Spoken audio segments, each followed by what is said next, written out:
प्रतिबोधितां भगवता नारायणेन स्वयं व्यासेन ग्रथितां पुराणमुनिना मध्ये महाभारतम् अद्वैतामृतवर्षिणीं भगवतीम् अष्टादशाध्यायिनीम्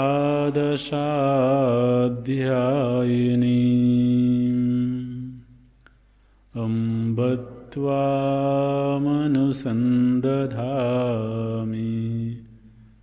भगवद्गीते भवद्वेषिणी।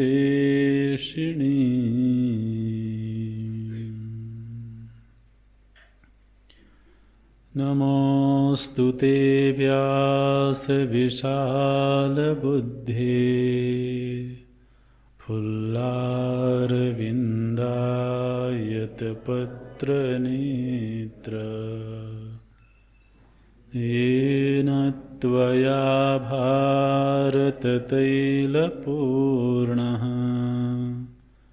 प्रज्वालितो ज्ञानमयः प्रदीपः प्रपन्नपारिजाताय स्तोत्रवेत्रैकपाणये ज्ञानमुद्राय कृष्णाय गीतामृतदुहे नमः। सर्वोपनिषदो गावो दुग्धा गोपालनन्दनः पार्थो वत्सः सुधीर्भोक्ता दुग्धं गीतामृतं महत्। वसुदेवसुतं देवं कंसचाणूरमर्दनं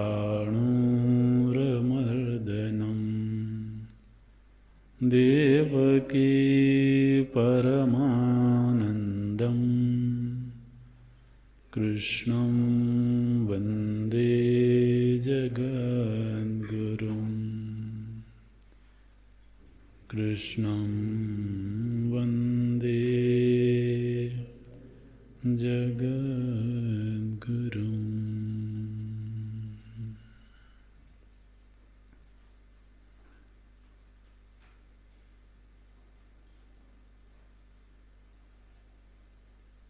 नासतो विद्यते भावः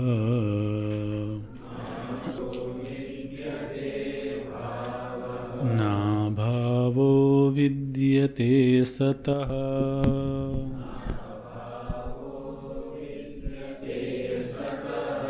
उभयोरपि दृष्टोऽन्तः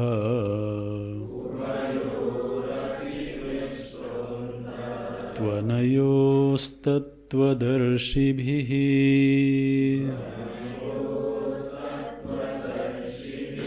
नासतो विद्यते भावः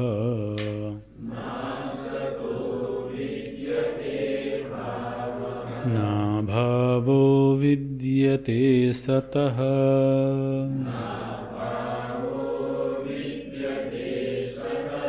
उभयोरपि दृष्टोऽन्तः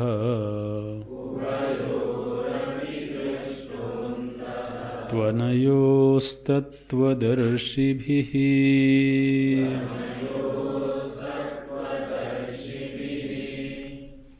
नासतः अविद्यमानस्य शीतोष्णादेः सकारणस्य न विद्यते नास्ति भावो भवनम अस्तिता न हि शीतोष्णादिसकारणं प्रमाणैः निरूप्यमाणं वस्तु संभवति विकारो हि सः विकारः च व्यभिचरति। यथा घटादि संस्थानं चक्षुषा निरूप्यमाणं मृद्व्यतिरेकेण अनुपलब्धेः असत्, तथा सर्वो विकारः कारणव्यतिरेकेण अनुपलब्धेः असन्न। जन्मप्रध्वंसाभ्यां प्राग् ऊर्ध्वं च अनुपलब्धेः मृदादिकारणस्य तत्कारणस्य च तत्कारणव्यतिरेकेण अनुपलब्धेः असत्वम्। तदसत्वे च सर्वाभावप्रसंग इति चेत् न सर्वत्र बुद्धिद्वयोपलब्धेः सद्बुद्धिः असद्बुद्धिः इति। यद विषया बुद्धिः न व्यभिचरति तत् सत्, यद विषया बुद्धिः व्यभिचरति तद असत् इति सदसद् विभागे बुद्धितंत्रे स्थिते। सर्वत्र हि द्वे बुद्धिः सर्वैः उपलभ्येते समानाधिकरणे। न नीलोत्पलवत् सन्घटः सन्पटः सन्हस्ति इति एवं सर्वत्र। तयोः बुद्धियोः घटादिबुद्धिः व्यभिचरति तथा च दर्शितं, न तु सद्बुद्धिः। तस्माद् घटादिबुद्धि विषयः असन्न व्यभिचारात् न तु सद्बुद्धि विषयः अव्यभिचारात्। घटे विनष्टे घटबुद्धौ व्यभिचरन्त्यां सद्बुद्धिः अपि व्यभिचरति इति चेत् न। पटादौ अपि सद्बुद्धि दर्शनात्। विशेषण विषया एव सा सद्बुद्धिः। सद्बुद्धिवत् घटबुद्धिः अपि घटान्तरे दृश्यते इति चेत् न। पटादौ अदर्शनात्। सद्बुद्धिरपि नष्टे घटे न दृश्यते इति चेत् न विशेष्य अभावात्। सद्बुद्धिः विशेषण विषया सती विशेष्याभावे विशेषणानुपपत्तौ किं विषया स्यात्। न तो पुनः सद्बुद्धेः विषयाभावात्। एकाधिकरणत्वं घटादिविशेष्याभावे न युक्तमिति चेत् न। इदम् उदकम् इति मरीच्यादौ अन्यतराभावे अपि सामानाधिकरण्यदर्शनात्। तस्माद् देहादेहे द्वन्द्वस्य च सकारणस्य असतो न विद्यते भाव इति। तथा सतः च आत्मनः अभावः अविद्यमानता न विद्यते सर्वत्र अव्यभिचारात् इति अवोचाम। एवं आत्मानात्मनोः सदसतोः उभयोः अपि दृष्टः उपलब्धः अन्तः निर्णयः सत् सत् एव असद् असदेव इति तु अनयोः यथोक्तयोः तत्त्वदर्शिभिः।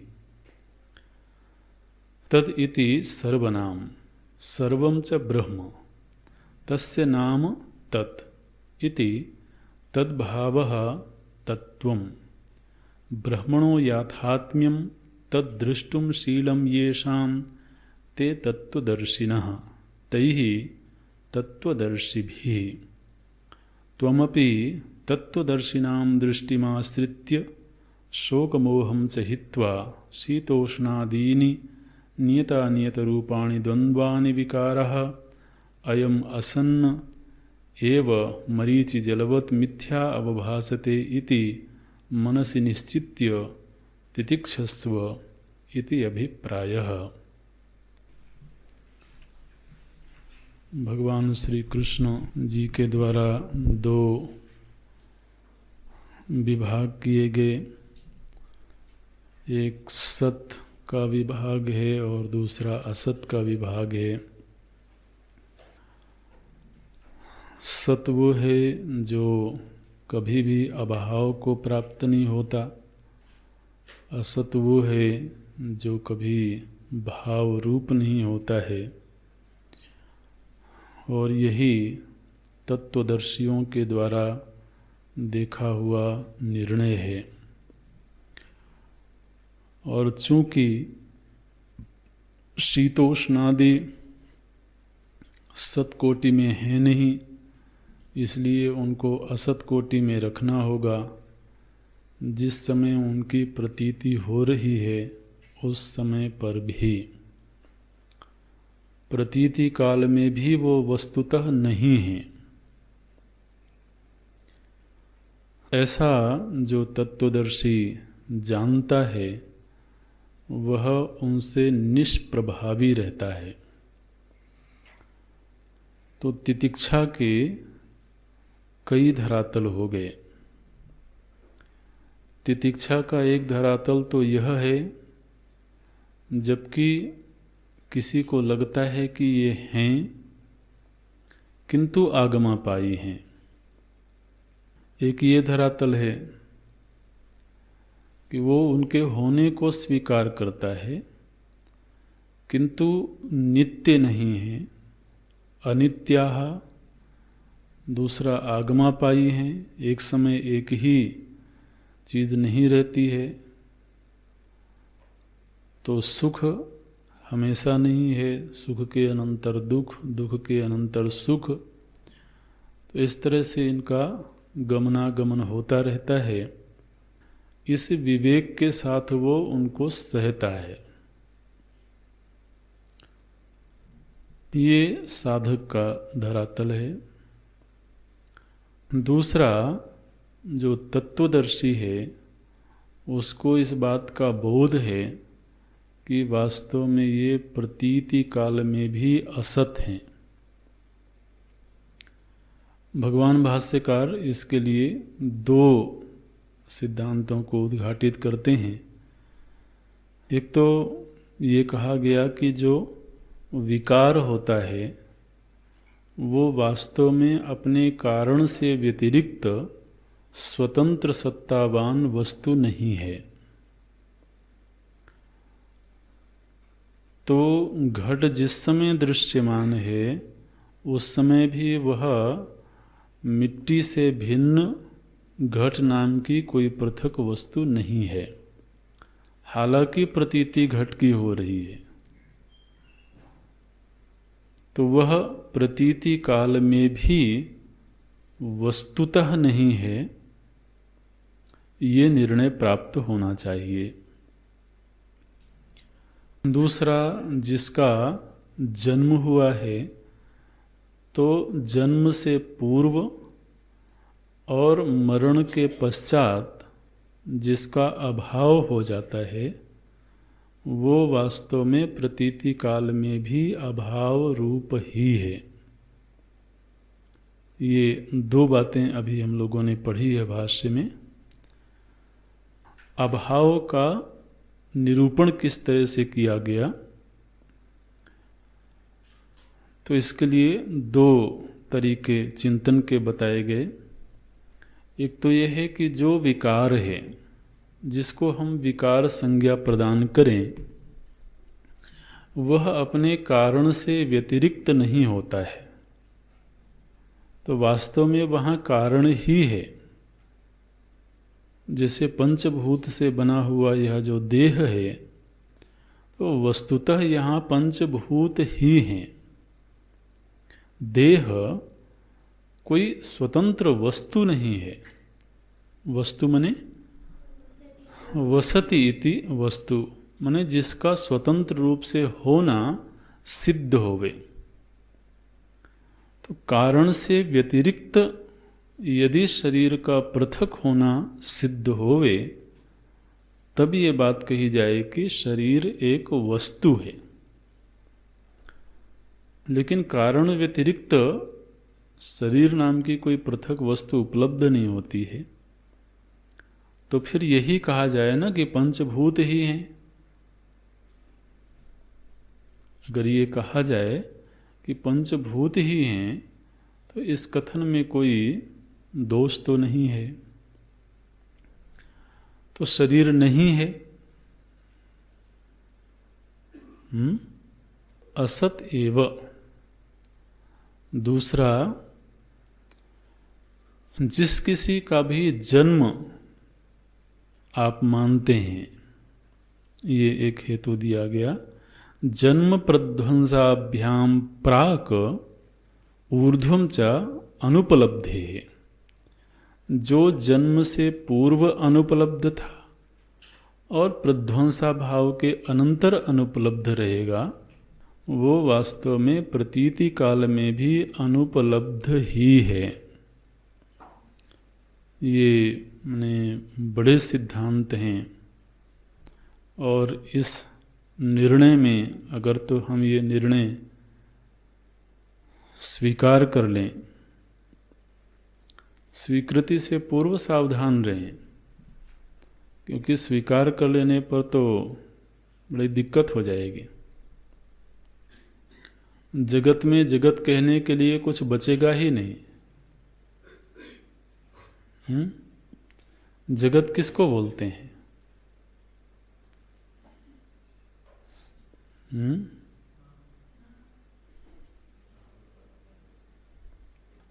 वास्तव में तो उत्पद्यमान और नश्यमान वस्तुओं के समूह को ही जगत बोलते हैं।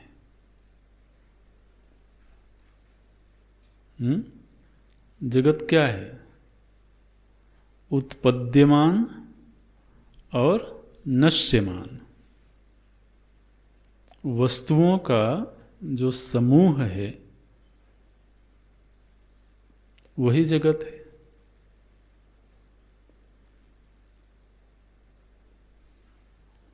ये परिभाषा कुछ पकड़ में आ रही है?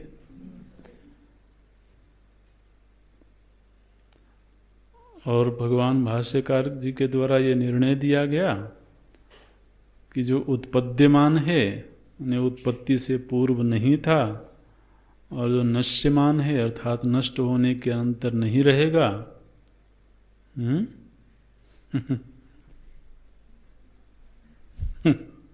वो वास्तव में असदेव, असता भाव न विद्यते। ये सिद्धांत बिल्कुल पक्का है अपनी जगह। जो असत है उसका भाव नहीं होता है। तो जो सर्व अभाव रूप है उसका कोई अधिष्ठान तो होना चाहिए। तो सर्व अभाव रूप प्रपंच का अभाव रूप किंतु प्रतीयमान,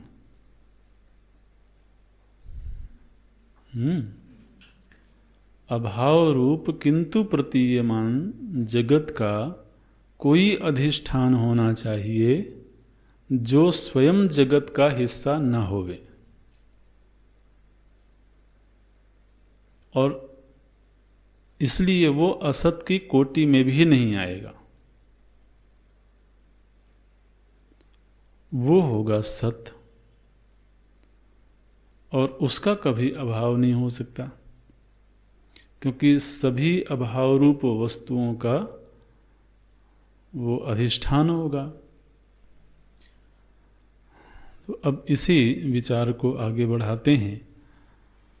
तो जब ये सिद्धांत भगवान भाष्यकार जी के द्वारा प्रस्तुत किया गया कि जो कार्य है वो कारण से व्यतिरिक्त स्वतंत्र वस्तु के रूप में उपलब्ध नहीं होता है, तो पूर्व पक्ष आया कि भाई यहाँ पर तो जितनी भी कार्य कारण की व्यवस्था दिखाई देती है उसमें आप जिसको कारण कह रहे हैं वो कारण भी किसी के संदर्भ से कार्य हो जाता है। तो एक कार्य कारण की जो व्यवस्था है, इस व्यवस्था में तो एक ही वस्तु किसी के परिप्रेक्ष्य में कार्य है, वही वस्तु किसी के परिप्रेक्ष्य में कारण है। तो गृहस्थ जीवन में जो पिता है वही किसी का पुत्र भी है। तो इस तरह से यदि कारण से व्यतिरिक्त कार्य कोई वस्तु नहीं है तो वह जो कारण है उसका भी कोई कारण है, तो उसकी अपेक्षा से वो भी कार्य कोटि में चला गया। तो इस तरह से तो फिर परंपरा चलते चलते तो सभी जो कारण रूप वस्तुएं हैं वो कहीं कार्य जाकर के सिद्ध हो जाएंगी और फिर सर्व का अभाव हो जाएगा, क्योंकि आपने यही कहा कि जो कार्य है वो अभाव रूप है। तो इससे सर्व अभाव प्रसंग है इति चेत, तो इससे सर्व का अभाव हो जाएगा। भगवान भाष्यकार कहते हैं नहीं, ये चिंता करने की आवश्यकता नहीं है।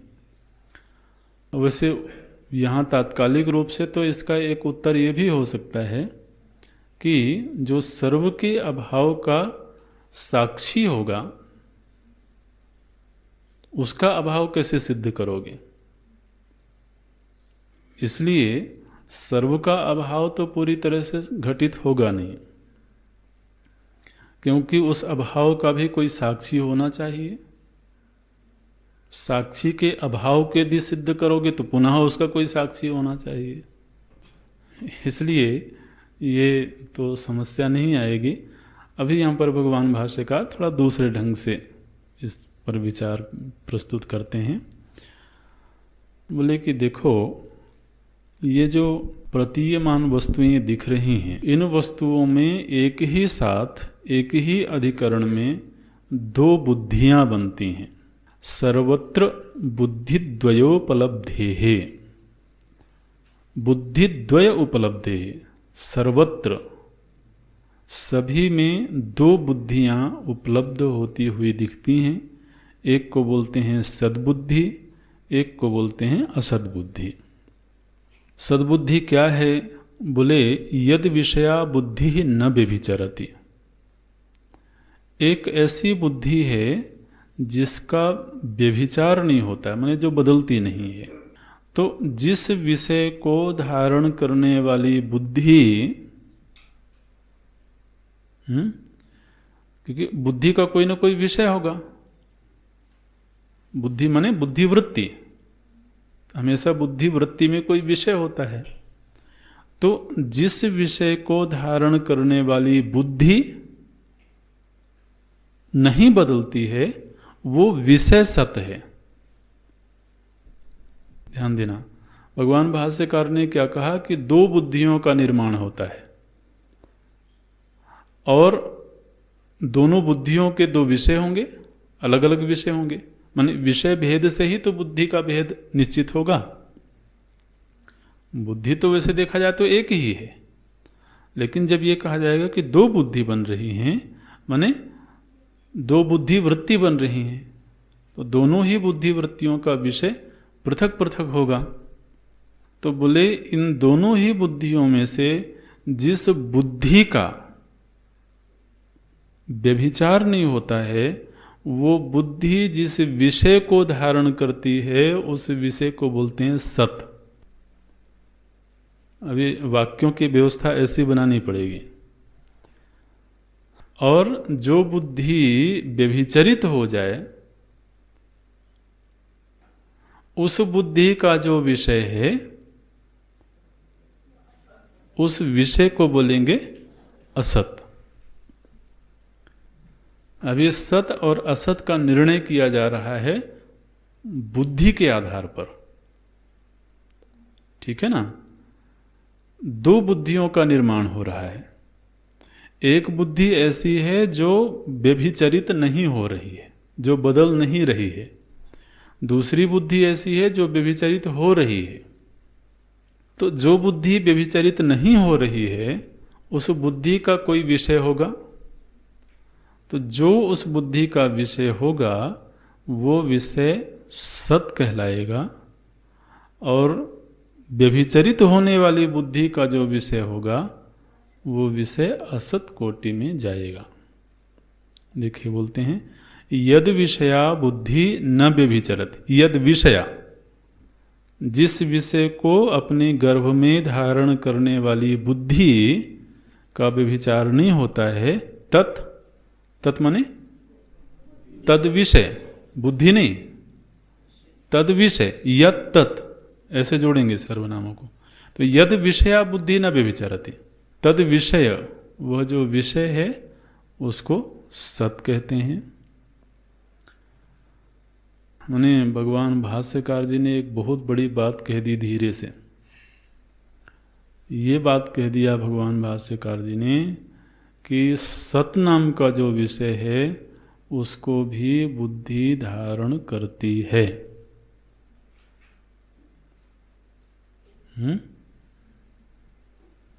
ये कह दिया। तो अब वो जो सत तत्व है वो केवल कोई काल्पनिक वस्तु नहीं रह गया, या भविष्य में उपलब्ध होने वाली वस्तु नहीं रह गई, बल्कि हर वस्तु के बोध के साथ उस सत का बोध भी जुड़ा हुआ है। ये तो बड़ी सूक्ष्म बात है भाई, ग्रहण करें जितना कर सकते हैं। बोलते हैं यद विषया बुद्धि न व्यभिचरति तत्सत। अब सत और असत का निर्णय भाव और अभाव से नहीं कर रहे हैं। सत और असत का निर्णय बुद्धि के व्यभिचार और अव्यभिचार से किया जा रहा है। यदि विषया बुद्धि व्यभिचरति तत् असत, उसको असत कोटि में रखेंगे। इति सद असद विभागे है बुद्धि तंत्रे स्थिते। तो अब ये सत और असत का विभाग तो महाराज बुद्धि के तंत्र में आ गया। अब बुद्धि निर्धारण करने वाली हो गई। जिस विषय में वो व्यभिचरित हो जा रही है वो विषय असत कोटि में चला जाएगा, और जिस विषय में व्यभिचार न हो रहा हो वो सतकोटि में चला जाएगा। ऐसे दृष्टांत से ऐसे समझें कि जैसे स्वर्ण के आभूषण हैं, तो स्वर्णाभूषणों में अनेक तरह के आभूषण हैं। तो उसमें हार है, चूड़ामणि है। तो अब जब हम हार को देखते हैं तो वहाँ पर दो बुद्धि बन रही है। एक तो हार विशेष की आकृति को धारण करने वाली बुद्धि, और ये स्वर्ण है ये बुद्धि। दो बुद्धि एक साथ बन रही हैं। क्या बोलते हैं, ये सोने का हार है, तो मैंने स्वर्णाकार बुद्धि भी बनी और हाराकार बुद्धि भी बनी। और दूसरा आभूषण हमने देखा वो चूड़ामणि है, तो वहां पर, और वो चूड़ामणि भी सोने का है, तो वहां भी स्वर्णाकार बुद्धि भी बनी और चूड़ामणि के आकार की बुद्धि बनी। तो जो हाराकार बुद्धि थी उसका व्यभिचार हुआ जब चूड़ामणि के आकार की बुद्धि बनी, ठीक है। लेकिन जो स्वर्णाकार बुद्धि थी उसका व्यभिचार नहीं हुआ, है ना। तो वहां पर आपेक्षिक रूप से क्या कहा जाएगा कि जो हार है वो असत है, लेकिन स्वर्ण सत है।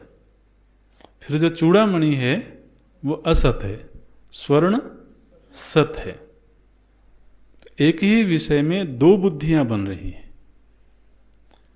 एक बुद्धि का जो विषय है वो सत्य है क्योंकि बुद्धि का व्यभिचार नहीं हो रहा है। दूसरा विषय असत है क्योंकि बुद्धि का व्यभिचार हो रहा है। तो दृष्टांत था। अब जगत के परिप्रेक्ष्य में समझें, बोले कि यहां क्या हो रहा है, सूक्ष्म है। बोले पुस्तकम अस्ति, जब ये बोध हुआ पुस्तकम अस्ति, तो यहां पुस्तकम अस्ति में दो बुद्धियां बनी, एक पुस्तक बुद्धि और एक अस्ति बुद्धि। फिर घट्टिका अस्ति, तो एक घट्टिका बुद्धि बनी और एक अस्ति बुद्धि बनी। फिर गृहम अस्ति, तो एक गृहम बुद्धि बनी, एक अस्ति बुद्धि बनी। अब इन सारे ही बोधों में, सारे ही ज्ञान वृत्तियों में पुस्तकम, घट्टिका, गृहम, ये जो बुद्धियां हैं, इन बुद्धियों का व्यभिचार होता जा रहा है। ये बुद्धियां बदलती जा रही हैं। इसलिए इन बुद्धियों का जो विषय है वो विषय असत है। लेकिन सर्वत्र एक बुद्धि थी जो समान थी, अस्ति अस्ति अस्ति। तो उस अस्ति बुद्धि का जो विषय है, अब ये हमको खोजना पड़ेगा कि वो अस्ति बुद्धि का विषय क्या है।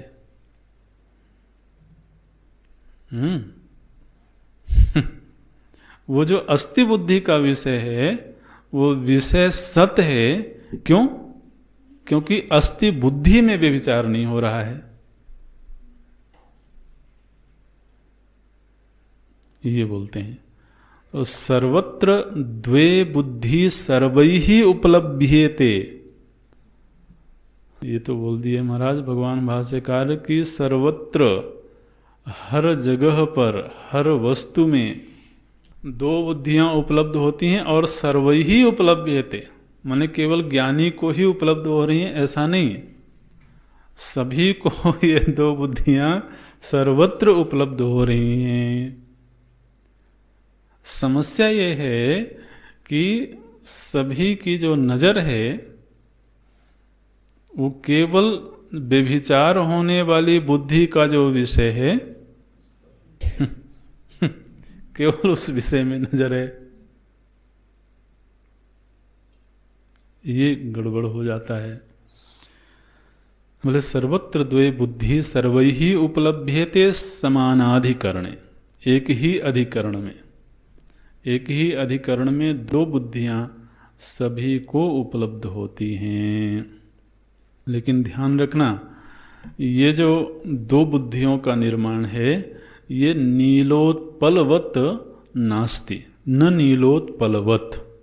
नीलोत्पलवत के बाद आप कॉमा लगा सकते हैं क्योंकि ये एक दृष्टांत है निषेध के रूप में और फिर आगे सिद्धांत है। बोले कि देखो ये जब हम दो बुद्धियों की हमने बात करी तो ये दो बुद्धि नीलोत्पल की तरह से नहीं है।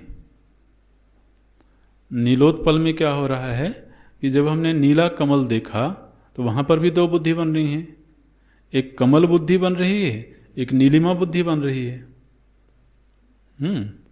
तो नीलम अस्ति कमलम अस्ति, दो बुद्धि बन गई।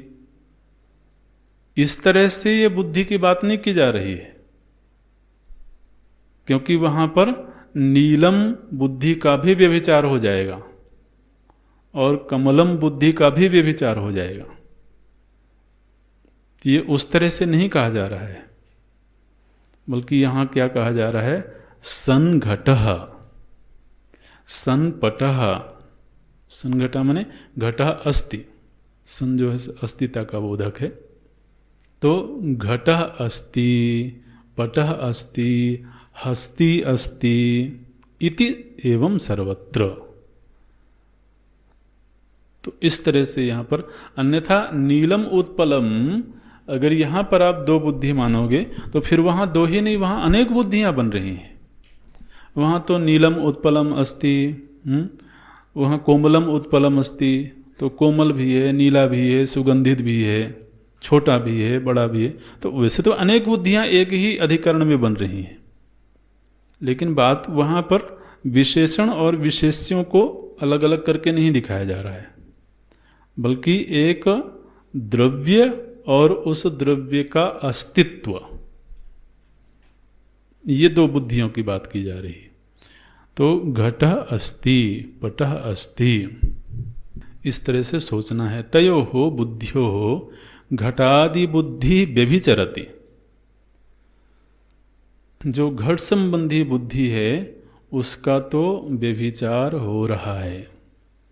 तथा च दर्शितम, और ये हमने आपको दिखाया भी है, क्योंकि घट का व्यभिचार हो गया जब घट के कारण रूप मिट्टी पर ध्यान गया, तो घट बुद्धि का व्यभिचार हो गया। तो घट बुद्धि का तो व्यभिचार हो रहा है, किंतु न तो सद्बुद्धि ही, सद्बुद्धि का व्यभिचार नहीं हुआ। कैसे व्यभिचार नहीं हुआ? पहले कह रहे थे घटम अस्ति, फिर कहने लगे मृत्तिका अस्ति। तो अस्ति तो सर्वत्र एवं, किंतु घट का व्यभिचार होकर के मृत्तिका आ गई, इसलिए घट बुद्धि का व्यभिचार हो रहा है, सद्बुद्धि का नहीं। तस्मात् आगे बोलते हैं, इसलिए घटादि बुद्धि विषय असन्न, निर्णय वाक्य दे दिए। इसलिए घटादि बुद्धि विषय, अब कोई विषय सत है या असत है ये निर्णय कैसे किया जाए? बोले ये निर्णय करो बुद्धि के आधार पर। जिस विषय को धारण करने वाली बुद्धि व्यभिचरित हो जाए उस विषय को कह देना कि ये असत है। माने ये स्वीकृति है कि उस वस्तु की प्रतीति होगी, क्योंकि प्रतीति होगी तभी तो बुद्धि बनेगी। तो प्रतीति काल में भी वह असत है, इसको सिद्ध करना है। इसके लिए मीमांसा चल रही है, ठीक है ना, कि प्रतीति हो रही है इसीलिए बुद्धि ने वो आकार धारण किया। लेकिन अगर उस बुद्धि का व्यभिचार हो गया तो जिस विषय की बुद्धि का व्यभिचार हुआ उस विषय को असत समझ लेना। तस्मात् घटादि बुद्धि विषयः असत। क्यों? व्यभिचारात्, क्योंकि बुद्धि का व्यभिचार हो गया। न तो सद्बुद्धि विषय, लेकिन जो सद्बुद्धि का विषय है उसका व्यभिचार नहीं हुआ। विषय का, जो सद्बुद्धि का विषय है उसका व्यभिचार नहीं हुआ, वो सत है, क्योंकि वो अव्यभिचारात्, उसका व्यभिचार नहीं हुआ। हम बोले महाराज ये अभी पूरी तरह से पकड़ में आया नहीं है। क्या पकड़ में नहीं आया? बोले जब घट नष्ट हो गया तो अस्थि भाव भी तो नष्ट हो गया। क्या कह रहे थे पहले? घटम अस्ति। अब घट नष्ट हुआ तो अस्ति अस्ति बोलते रहोगे क्या फिर?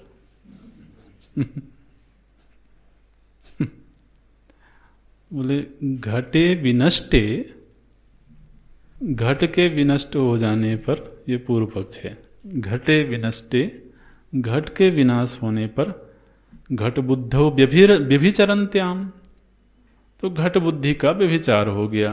ठीक है, ये तो हमने स्वीकार किया। लेकिन सद्बुद्धि अपि व्यभिचरति इति चेत, लेकिन उस घट बुद्धि के साथ साथ में सतबुद्धि का भी तो व्यभिचार हो गया, वो भी बदल गई, नष्ट हो गई। बोले न, सद्बुद्धि का व्यभिचार नहीं हुआ है। हम ये ऐसा सूक्ष्म है कि धीरे धीरे समझ में आता है, लेकिन आएगा। बोले ना, क्यों ना? बोले पटादौ अपि सद्बुद्धि दर्शनात्, बोले पट में सद्बुद्धि दिखाई दे रही है। तो पहले कह रहे थे घटम अस्ति, घट का नाश हुआ, तो अब कह रहे हैं पटम अस्ति। तो अस्ति भाव तो कहीं ना कहीं सुरक्षित है। ये जो अस्ति भाव है इसका पूरी तरह से अभाव नहीं हुआ। हम कोशिश कर रहे हैं उसको थोड़ा और सरल बना के समझाने की। ये जो अस्ति बुद्धि है इसका पूरी तरह से अभाव नहीं हो रहा है, विषयांतर हो रहा है। वो घट बुद्धि का तो पूरी तरह से अभाव हो गया, लेकिन अस्ति बुद्धि कहीं ना कहीं सुरक्षित है। इसलिए ऐसा कभी भी नहीं स्थिति बनती है कि किंचित अविनास्ति। अस्ति बुद्धि हमेशा ही कहीं ना कहीं सुरक्षित है। तो क्या बोल रहे हैं? पटादौ अति अपि सद्बुद्धि दर्शनात् पटम अस्ति। अब पट में सद्बुद्धि चली गई, और सद्बुद्धि तो फिर भी सुरक्षित है। ये सद्बुद्धि क्या है? बोले विशेषण विषया एव सद्बुद्धि। यह जो सद्बुद्धि है ये विशेषण को विषय करती है। अब ये ऐसी अद्भुत बात हो गई महाराज, ये माया महारानी ने ऐसा विचित्र खेल खेला कि जो अस्तित्व है उसको विशेषण बना दिया प्रतीयमान वस्तुओं का। ये बड़ा विचित्र खेल हुआ। अघटित घटना पटी ऐसी माया है, इसने ऐसी घटना, ऐसा खेल खेला है कि अस्थि को बनाया विशेषण। तो क्या बोलते हैं? पुस्तकम अस्ति। तो जो अस्ति है किसका विशेषण बना? पुस्तक का। गृहम अस्ति, तो ये अस्ति विशेषण बना गृहम का। वास्तव में होना उल्टा चाहिए था, अस्तित्व में पुस्तकत्व की स्फुरणा हो रही है, अस्तित्व में घटत्व की स्फुरणा हो रही है। लेकिन माने विशेष्य जो होता है, विशेषण विशेष से संबंध समझते हैं ना आप? विशेष्य माने जिस पर विशेषण आश्रित होते हैं। जैसे कमल है, तो कमल विशेष्य है, उसके विशेषण हैं क्या है? बोले नीलिमा है, कोमलता है, सुगंधी है, लघु रूपता है। तो ये जो सुगंधी, कोमलता, नीलिमा, ये सारे के सारे विशेषण हैं। और ये विशेषण जिस पर आश्रित होते हैं उसको बोलते हैं विशेष्य। अब इसमें अगर हम चिंतन करने लगे ना, तो महाराज कमल की खटिया खड़ी हो जाएगी। कैसे? ऐसे कि वास्तव में हमको विशेष्य का ज्ञान कभी हुआ ही नहीं।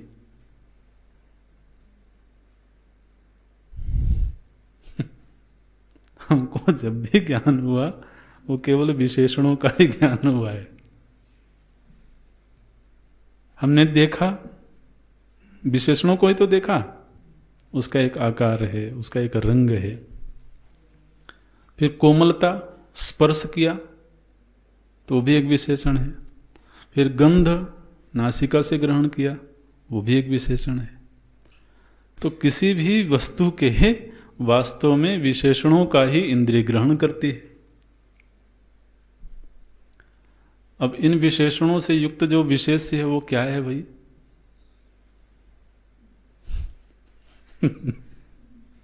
तो गड़बड़ हो जाती है। इसलिए जो चिंतन के मार्ग में चलने वाले हैं ना, जो दार्शनिक हैं, वो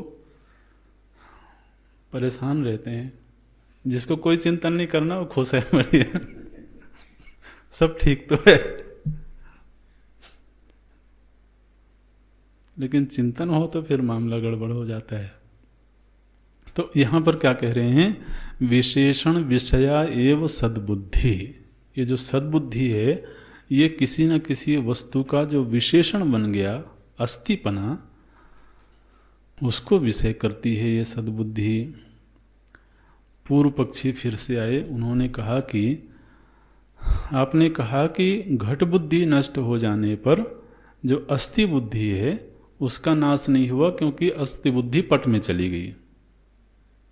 हम कहते हैं कि घट बुद्धि का भी नाश नहीं हुआ। क्यों घट बुद्धि का नाश नहीं हुआ? क्योंकि वो दूसरे घट में चली गई।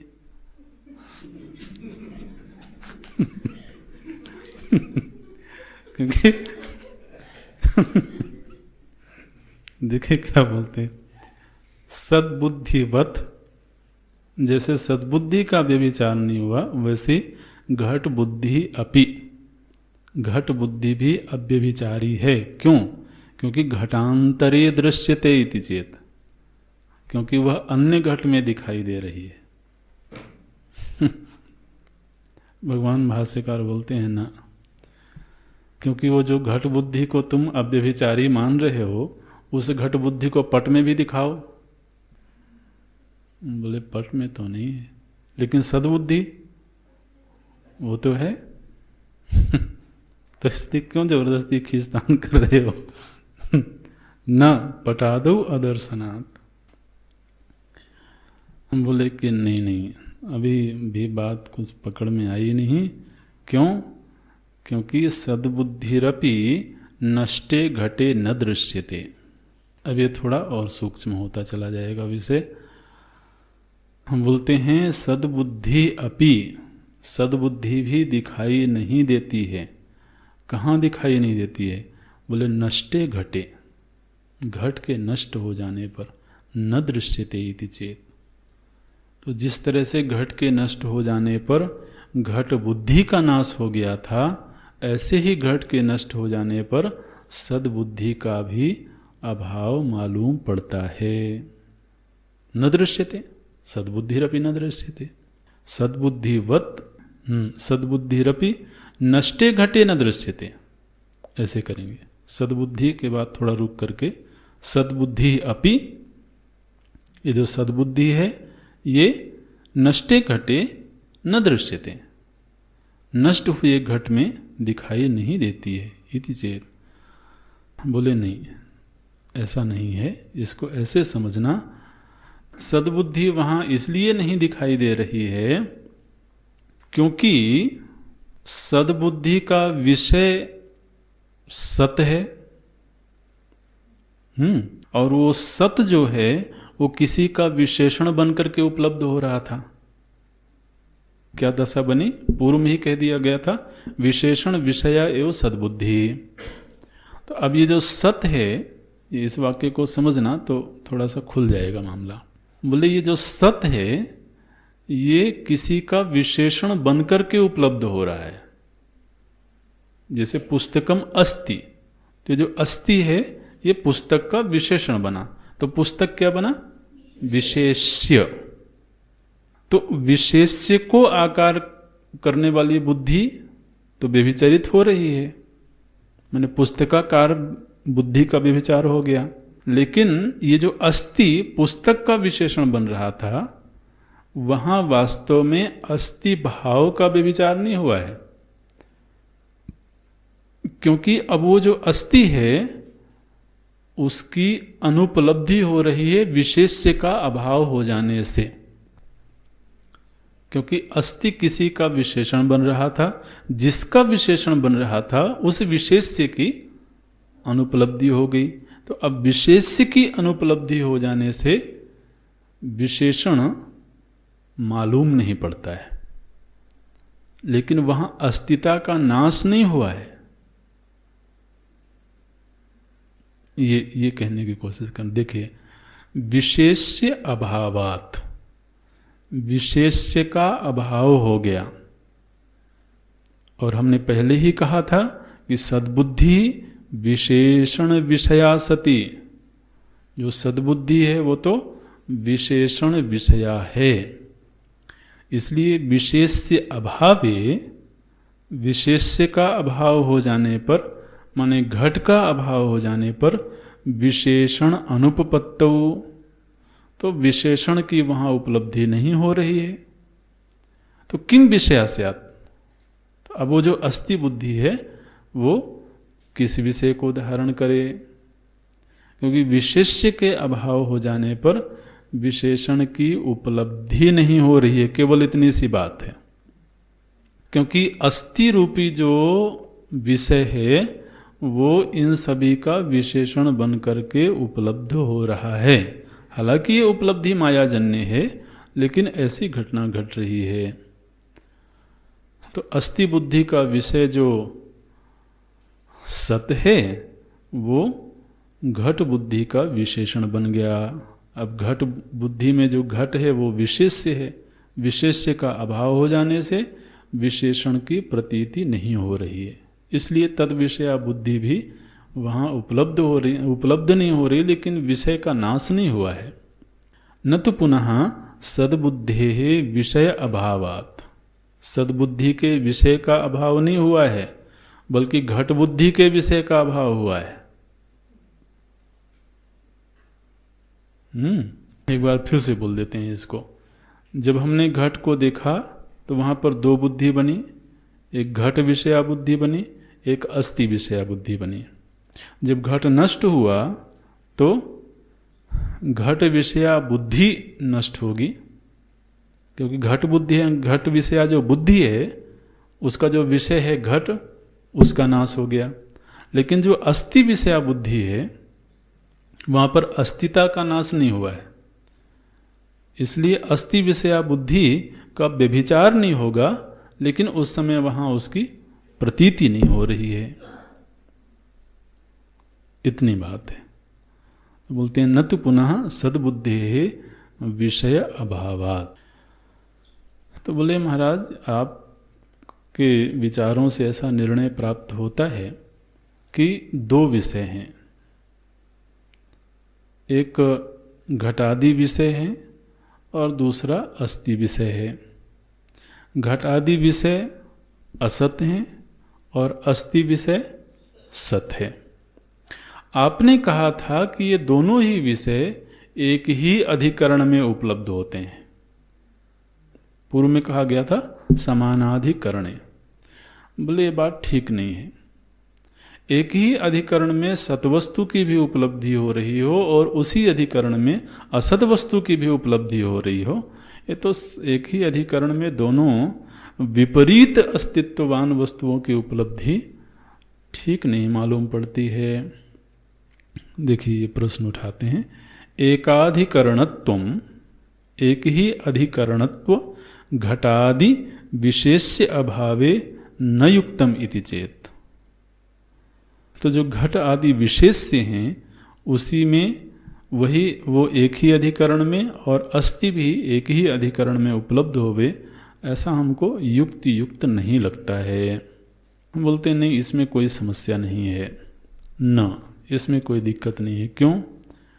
क्योंकि इदम उदकम इति मरीच्यादौ अन्यतरा भावे अपि सामानाधिकरण्य दर्शनात्। इसको समझना फिर से। बोलते हैं कि आपने, मैंने पहले प्रश्न को समझना। प्रश्न ये है, आपने कहा एक ही अधिकरण में व्यभिचरित होने वाली बुद्धि का विषय भी है और उसी अधिकरण में, अधिकरण माने आश्रय, तो एक ही आश्रय में व्यभिचरित होने वाली बुद्धि का विषय भी उपलब्ध हो रहा है और व्यभिचरित नहीं होने वाली बुद्धि का विषय भी उपलब्ध हो रहा है। समानाधिकरण ये आपने कहा, लेकिन ये हमको उचित नहीं लगता है। भगवान भाष्यकार कहते हैं कि ऐसा नहीं है, उचित है। क्यों उचित है? मतलब जैसे आपने मृग मरीचिका देखा तो क्या बुद्धि बनी? इदम जलम अस्ति। ठीक है, इदम जलम अस्ति। तो वहां पर दो बुद्धि बनी, एक इदंता की बुद्धि बनी इदम, दूसरा जल बुद्धि बनी जलम। तो दोनों ही बुद्धियों का अधिकरण एक ही है, वो किरणें। किरण में ही तो ये मृग मरीचि का, मरीचि माने होता है किरण। तो एक ही आश्रय में माने एक किरण में ही दो बुद्धि बन रही है, एक इदम एक जलम। अब इन दोनों में से जो इदम शब्द है उसका नाश नहीं हो रहा है, लेकिन जो जलम है इसका नाश हो जाएगा। जब ज्ञान होगा हमको तो क्या कहेंगे? इदम मरीचिका अस्ति। इदम तो सुरक्षित है, नाश किसका हुआ? जलम का। तो इदम का व्यभिचार नहीं हुआ। एक ही अधिकरण में इदम बुद्धि भी बनी, उसी अधिकरण में जल बुद्धि भी बनी, जबकि इदम का व्यभिचार नहीं हुआ ज्ञान हो जाने पर भी। जल बुद्धि का व्यभिचार हो गया। तो नष्ट होने वाली बुद्धि भी और सतत रहने वाली बुद्धि, दोनों ही बुद्धियों का विषय एक ही अधिकरण में उपलब्ध हो सकता है। जैसे हमने कहा कि यह सर्प है, तो ध्यान रखना वहां केवल सर्पत्व का निषेध होगा, यह का नहीं। ज्ञान होने पर क्या होगा? यह रज्जु है, तो इदंता का नाश नहीं होगा। इसी को अगर आप और आगे ले जाएं तो हम जिसको अहम कहते हैं, अहम जीवः, ध्यान रखना इसमें जीवत्व का बाद होगा, अहमता का नहीं। क्या बनेगा? अहम ब्रह्म अस्मि। तो अहम दोनों जगह सुरक्षित है, बाध किसका हुआ? जीवत्व का। भगवान रमण महर्षि कैसे बोलते हैं? कौन बोलेगा? अहम अहम अहम नाश भाजी, अहम जब नाश का भाजन बनता है, वहाँ पर अहम में परिच्छिन्न अहम, वो जो व्यक्तित्व रूप अहम है, वो जब नाश का भाजन बनता है तो पुनः एक अहम स्फुरित होता है। अहम अहम तया स्फुरति, किम स्फुरति? सत, एक सत तत्व स्फुरित होता है, और वो भी अहम रूपेण एव स्फुरति, न तो इदम रूपेण। तो काफी लंबा चला गया वहां तक, अभी हम पुनः लौट के आते हैं। बोलते हैं न इदम उदकम इति मरीच्यादौ अन्यतरा भावे अपि सामानाधिकरण्य दर्शनात्। तो एक ही अधिकरण में, तो मरीचि रूप एक ही अधिकरण में जलत्व की बुद्धि बन रही है और इदमता की बुद्धि बन रही है। जबकि एक बुद्धि का व्यभिचार हो जाता है, दूसरी बुद्धि का व्यभिचार नहीं होता है। तस्मात्, अब ये पूरे विचार का निगमन करते हैं। तस्मात् देहादेहे द्वन्द्वस्य च सकारणस्य असतः न विद्यते इति भावः। अब चूंकि पूर्व के श्लोक से इस श्लोक को लेकर के साथ में जोड़ के भगवान भाष्यकार चल रहे हैं, इसलिए बोलते हैं कि अभी जो द्वंद्व हैं तुम्हारे, अभी द्वंद्वों को हिट करने की ही लगी हुई है बिल्कुल। क्योंकि तुमने कहा था कि ये द्वंद्व जो है तो शोक मोह के कारण है, तो आत्मबोध से इस द्वंद्व का निवारण कैसे होगा? बोले आत्मा के व्यतिरिक्त द्वंद्व नाम की कोई चीज़ है ही नहीं है, तो उसके निवारण की चिंता क्या है? ये है महाराज। अब ये जो अभी तक की मीमांसा हुई है, इस मीमांसा को एक बार अगर समराइज करें तो वैसे आप इसको बार बार पढ़ना पड़ेगा इस मीमांसा को, लेकिन इस मीमांसा में ये बात सामने आई कि जगत में जितनी दृश्यमान वस्तुएं हैं, जिनका भी बोध हो रहा है, हर बोध वृत्ति में दो तरह की बुद्धियां बनती हैं। उनमें से एक अस्थि बुद्धि बनती है और एक तद विषयक बुद्धि बनती है। जिस बुद्धि का व्यभिचार हो रहा हो, उस बुद्धि का जो विषय है वो विषय असत कोटि में है, और जो अस्थि बुद्धि है इसका विषय कभी भी असत कोटि में नहीं जा सकता है। इस रूप में अस्तिता की व्याप्ति सर्वत्र है। ये हम लोगों ने बहुत शुरू में पढ़ा था। अस्ति भाति प्रियम रूपम नाम चैत्यंस पंचकम आद्यत्रयम ब्रह्म रूपम जगद रूपम ततोद्वयम। तो ये ऐसे खुलता है। कैसे देखा जाए कि उस अस्तिता की व्याप्ति सर्वत्र है? अगर इस मीमांसा पर आप ढंग से चिंतन करें तो उस अस्थि रूप ब्रह्म की व्याप्ति सर्वत्र है, ये थोड़ी थोड़ी समझ में आएगी। और ऐसी विचित्र घटना घटी कि जो असत वस्तुएं हैं उन्होंने ब्रह्म का आश्रय लेकर के अपने आप को सत्तावान घोषित कर दिया महाराज। और जिससे सत्ता प्राप्त करी थी उसको छिपा दिया।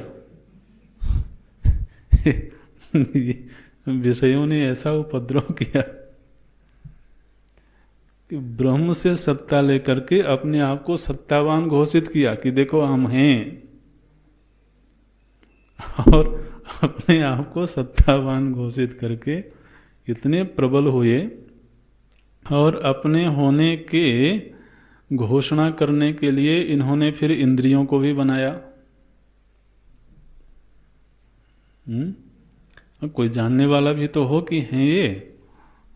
तो रूप आदि जो विषय थे ये वास्तव में हैं तो पंचभूतों के गुण।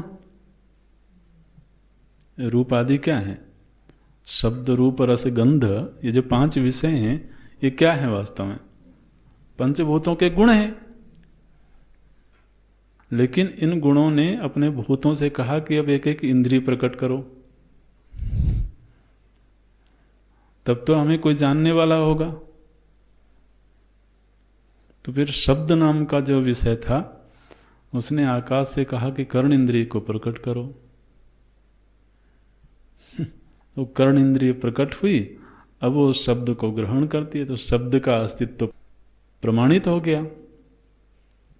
शब्द का अस्तित्व कैसे प्रमाणित हुआ? कर्ण इंद्रिय से। ये जो नेता लोग होते हैं ना, अपने चमचे तैयार करके रखते हैं, तो कोई प्रचार करने वाला होना चाहिए कि ये नेताजी हैं, नहीं तो कैसे पता लगेगा। तो कोई जिंदाबाद करने वाला होना चाहिए, नारा लगाने वाला। बड़ा विचित्र। ये जो इंद्रियां हैं, ये महाभूतों के द्वारा उत्पन्न की गई। क्यों उत्पन्न की गई? क्योंकि ये इंद्रियां जिंदाबाद का नारा लगाती रहें कि महाभूतों के विषय हैं, शब्द है, रूप है, रस है, गंध है। तो इंद्रियां हमारा झंडा लेके खड़ी है। और महाभूतों ने जिससे सत्ता प्रदान करी थी, इंद्रियों को कह दिया कि बस उधर मत देखना। अब देखो कैसे विचार आ रहे हैं। तो महाभूतों ने कहा इंद्रियों की को उधर मत देखना जहां से हमने सत्ता प्राप्त करी है। तो परांची खानी व्यतरणत स्वयं भू तस्मात् परांग पश्यति। तो इसलिए जो इंद्रियां हैं वो केवल बाहर की ओर ही देखती हैं। ये सब तमाशा है। अच्छा है, लेकिन कश्चित धीरा प्रत्यगात्मानम इच्छा। कोई कोई है जो इनके लोभ में फंसता नहीं है। वो कहता है ये तो खेल बहुत हो गया, अब तो मैं उसको देखना चाहता हूं जिसने तुम्हें सत्ता दी है। अब इसमें फिर देवता भी बाधक बनते हैं। बोले नहीं नहीं, कहाँ जा रहे हो, पता नहीं मिलेगा कि नहीं मिलेगा। ऐसे तो बोलते हैं, जिस तरह से ये घटपट आदि जो विषय हैं, इनका व्यभिचार हो जाता है और वास्तव में ये है ही नहीं, ठीक इसी तरह से द्वंद्वों का भी अभाव है, ये समझना चाहिए। तस्मात् देहादेहे द्वंद्वस्य च सकारणस्य। ये जो द्वंद्व हैं ये अपने कारणों के सहित कैसे हैं? बोले असतः न विद्यते भाव, वास्तव में ये विद्यमान नहीं है। तथा सतः च, तो सत्य क्या है? बोले आत्मना, एकमात्र आत्मवस्तु है जो सत्य है, और इसलिए उस आत्मा का अभाव अविद्यमानता न विद्यते। आत्मा का अभाव कहीं पर भी नहीं हो रहा है। क्यों? क्योंकि सर्वत्र अव्यभिचारात् इति अवोचामा। तो क्योंकि आत्मा का कहीं पर भी व्यभिचार नहीं हो रहा है, इसलिए एवं आत्मा अनात्मनो हो सद असतो हो। देखिए, सत की कोटि में किसको गिना गया? आत्मा को। असत की कोटि में बाकी पूरा प्रपंच है। तो बोलते हैं आत्मा और अनात्मा को, जो कि सत और असत रूप हैं, इन दोनों के ही रहस्य को देखा गया है। उभयोः अपि दृष्टः उपलब्धः किम उपलब्धः? बोले अंतः निर्णयः। तो जो तत्वदर्शी हैं उन्होंने आत्मा को भी देखा, अनात्मा को भी देखा, सत को भी देखा, असत को भी देखा, और देख करके क्या निर्णय प्राप्त किया? बोले सत सत एव। जो सत है वो हमेशा सत ही रहता है, और असत असत एव। जो असत है वो असत ही रहता है। इति तु अनयोः यथोक्तयोः निर्णयः उपलब्धा तत्वदर्शी भी। तत्वदर्शियों के द्वारा ये निर्णय प्राप्त किया गया। ये तत्वदर्शी का क्या मतलब होता है? यहाँ पर भगवान भाष्यकार तो कृपापूर्वक तत्वदर्शी इस शब्द को समझाते हैं। तत्वदर्शी का अर्थ क्या है? बोले तत्वदर्शी माने जो तत्व का दृष्टा है। लेकिन तत्व क्या है? तो देखिए, बोलते हैं तत् इति सर्वनाम। तत् से ही तत्व बना है। तत् की भाववाची संज्ञा है तत्व। तो तत् क्या है? बोले तत् सर्वनाम है। सर्वनाम माने क्या होता है?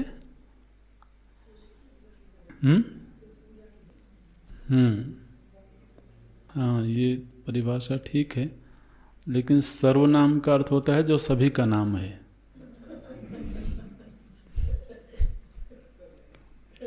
सर्वनाम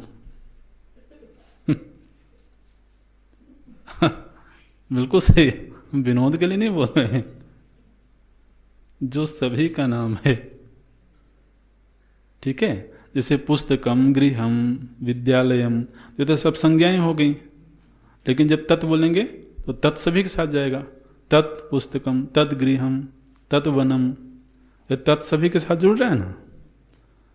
तो सर्वनाम माने जो सभी का नाम बन जाए, उसको बोलते हैं सर्वनाम। और सर्व क्या है? देखिए क्या बोलते हैं, तत् इति सर्वनाम। ये पहला वाक्य हो गया। सर्व क्या है? बोले सर्वम च ब्रह्म। और सर्व जो है वो ब्रह्म ही है, इसलिए तत् किसका नाम हुआ? ब्रह्म का। ऐसे तत् इति सर्वनाम सर्वम च ब्रह्म। अच्छा, तस्य नाम तत्। तस्य माने तस्य ब्रह्मणा, उस ब्रह्म का नाम हुआ तत्। और तत् इति तद भावः, भाववाची संज्ञा जब बनाएंगे तब बनेगा तत्व। तद भावः तत्वम। ते तत्व शब्द फिर किसका वाचक हुआ? ब्रह्म का। तो तत्वदर्शी, इसका अर्थ क्या होगा? ब्रह्मदर्शी जी। तद्भाव तत्वम ब्रह्मणा। ब्रह्मणो याथात्म्यम, ब्रह्म का जो याथात्म्य है, माने ब्रह्म का जो वास्तविक रूप है, पारमार्थिक रूप है, ब्रह्म के उस पारमार्थिक रूप को देखने का ही जिनका स्वभाव बन गया है। याथात्म्यम तद्दृष्टुम शीलम येषाम। शील का अर्थ होता है स्वभाव। तो उस ब्रह्म के याथात्म्य को देखने का ही जिनका स्वभाव बन गया है, ऐसे महापुरुषों को बोलते हैं तत्वदर्शिनः। तत्वदर्शी बहुवचन में बनेगा तत्वदर्शिनः। तैहि तत्वदर्शिभिः, तृतीय बहुवचन में बनेगा तत्वदर्शिभिः। उन तत्वदर्शियों के द्वारा, उन तत्वदर्शियों के द्वारा आत्मा और अनात्मा के निर्णय को देखा गया है। ये तो 16वां श्लोक था कि तत्वदर्शी महापुरुषों ने ऐसा देखा है, ऐसा निर्णय दिया है, ऐसा निर्णय प्राप्त किया है। अब मानो कि भगवान सीधे अर्जुन को संबोधित कर रहे हैं। क्या कहते हैं? बोले त्वम अपि तत्वदर्शिनाम दृष्टिम आश्रित्य। हे अर्जुन, तुम भी तत्वदर्शियों की दृष्टि को प्राप्त करके,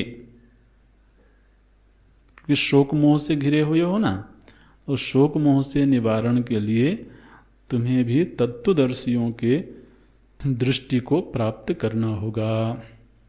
तत्वदर्शिनाम दृष्टिम आश्रित्य शोकम मोहम च हित्वा, शोक और मोह का निवारण करके, शीतोष्णादीनि नियत अनियत रूपाणि द्वंद्वानि, ये जो शीत और उष्ण हैं, जो नियत और अनियत हैं, कभी आते हैं कभी नहीं आते हैं, ये जो द्वंद्व रूप विकार हैं, ये वास्तव में विकारा अयम असन्न, वास्तव में ये है ही नहीं।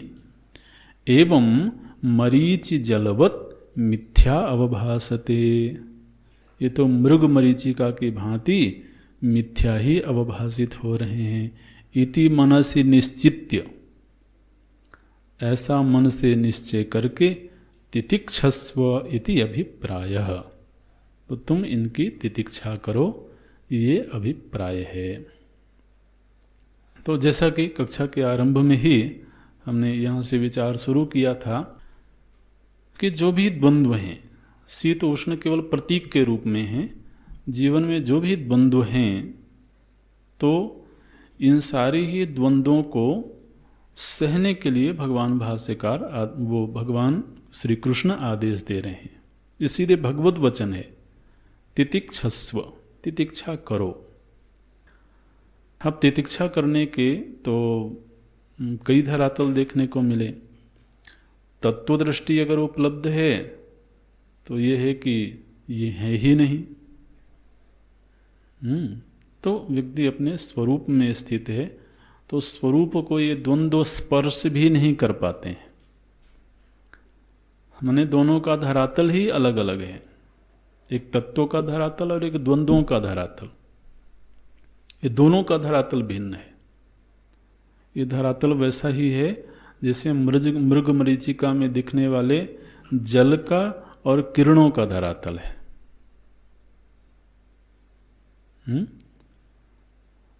वो जल दिख रहा है लेकिन वो है नहीं, मरीचिका दिख रही है और वो है। इस तरह से तत्व दृष्टि से द्वंद्वों का अनस्तित्व है। स्वरूपस्थ महापुरुष की तो ये अनुभूति है। इसलिए वहाँ तितिक्षा का स्वरूप क्या होगा? तितिक्षा का स्वरूप होगा अपने निज स्वरूप में स्थित रहना। ऐसे। और एक साधक की दृष्टि से देखें तो वहाँ पर भी वास्तव में तो इन द्वंद्वों की असत्ता सिद्ध होती है। केवल आगमा पाई ही नहीं, बल्कि इस धरातल पर भी ये द्वंद्व असत हैं, ये सिद्धि हो जाती है। कैसे सिद्धि हो जाती है?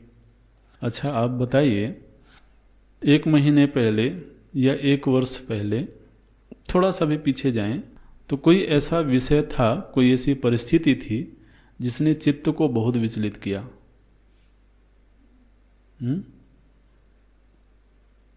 एक कोई वृत्ति थी जिसने तूफान मचा दिया, चित्त को विचलित किया। अच्छा कहाँ है वो वृत्ति अभी? उसके कहीं कोई पद चिन्ह दिखाई दे रहे हैं?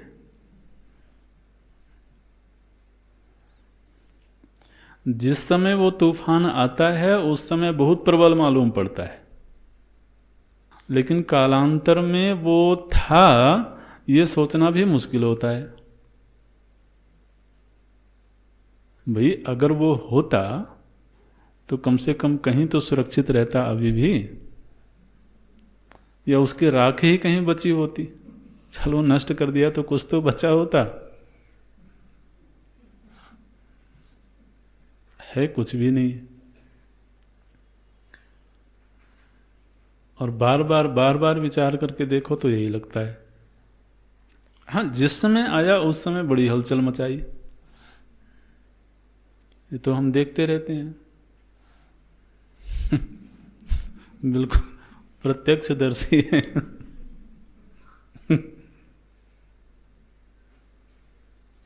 लेकिन वो आगमा पाई ही नहीं, असत एव। बस उस समय पर सामर्थ्य हो कि आदमी कहीं टिक करके रहे, तो हवा आएगी चली जाएगी। तो व्यावहारिक दृष्टि से भी उसकी असत्ता ही सिद्ध होती है और स्वप्नवत ही सिद्ध होता है। लेकिन प्रतीति काल में तो बात ऐसी ही है ना कि मृग को बहुत प्यास लगी हुई है, अब जल प्रतीत हो रहा है तो बहुत तेजी से दौड़ता है उधर। लेकिन वहाँ जाकर के उपलब्धि होती नहीं है। तो व्यवहार काल में भी असत रूप है, इसकी सिद्धि होने में कोई दिक्कत नहीं है, और तत्व दृष्टि से असत है, ये सिद्ध है। इसलिए भगवान बोलते हैं मरीचि जलवत मिथ्या अवभासते इति मनसि निश्चित्य, ऐसा मन में निश्चय करके तितिक्षस्व, और जिसके पास ऐसी सामर्थ्य है अर्जुन स एव धीरा, और वही अमृतत्व को पाने में समर्थ है। ये अमृतत्व कोई खिलवाड़ समझ रखा है क्या? ऐसे दौड़ते भागते पालेंगे? गंगा गए गंगादास, यमुना गए यमुनादास, और सरयू चले गए तो सरयू दास। ऐसे अमृत नहीं मिलने वाला है। तो विघ्नैः ही पुनः पुनः प्रतिहन्यमाना प्रारभ्य च उत्तम जनाः न परित्यजन्ति। विघ्नैः ही पुनः पुनः प्रतिहन्यमानाः, ये द्वंद्व ही विघ्न है। और विघ्न क्या है? लेकिन बार बार उनकी चोट लगने पर भी जो नहीं छोड़ता है वही तो अमृत को पाने के योग्य कहीं बनेगा। तस्मात् अर्जुन तितिक्षस्व।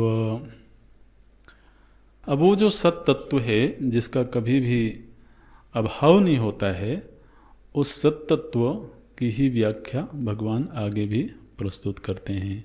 अविनाशी तो तद्विद्धि येन सर्वमिदं ततं विनाशमव्यस्यास्य न कश्चित कर्तुमर्हति।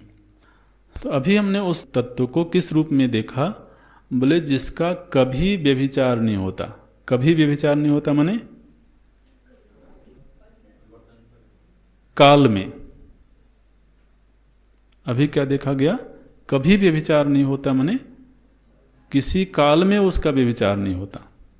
तो उसके अस्तित्व को अभी काल में सिद्ध किया गया कि किसी भी काल में बदलता नहीं है। लेकिन जो सर्वकाल में रहने वाला सत्तत्व है वो परिच्छिन्न भी हो सकता है।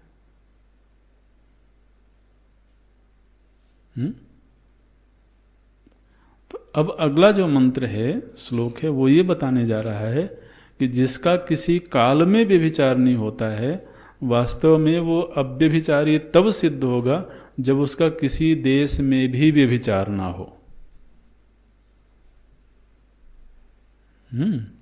तो अब देश में उसकी सत्ता कैसी है उस पर अगले श्लोक में चर्चा करते हैं, अगली कक्षा में देखते हैं। ओम पूर्णमदः पूर्णमिदं पूर्णात् पूर्णमुदच्यते पूर्णस्य पूर्णमादाय पूर्णमेवावशिष्यते। ओम शांति शांति शांति।